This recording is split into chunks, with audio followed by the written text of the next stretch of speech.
করলে তখন যদি সেটা ভালো হয়, মনও ভালো লাগে, আর জিনিসটা খেতেও কিন্তু বেশ ভালো লাগে। দেখুন কীভাবে ফুলে উঠেছে, তার মানে এটা পারফেক্ট হয়েছে। এই যে কচুরলতি, এটাও কিন্তু এই যে কালারটাই চেঞ্জ হয়ে গেছে। দেখুন এটা কতটা ফুসা হয়ে গেছে, মানে ভিতরটা কিন্তু ফাঁপা হয়ে গেছে। এটা খেতে অনেক টেস্ট হবে। আর এই যে কচুরলতি, এটাও কিন্তু সিদ্ধ হয়ে গেছে। এই যে এভাবে করেই দেখা যায়। ওই যে আর একটু হালকা জল আছে, ওই জলটা টানলে পরে আমি উল্টে নেব।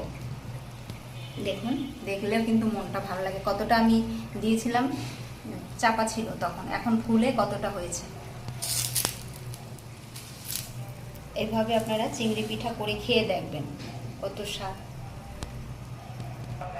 দেখুন এখন আমি এই ভাজিটাকে কড়াই থেকে নামিয়ে নিচ্ছি, খোলা থেকে।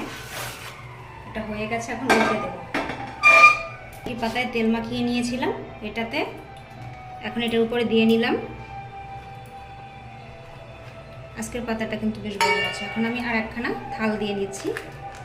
এখন এটাকে এভাবে উল্টে দেবো। এবারে দিয়ে দিচ্ছি।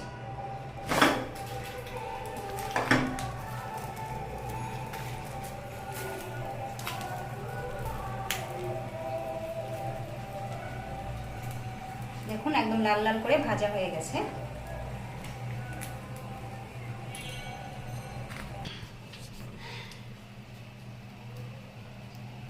দেখুন আমার ভাজিটা কত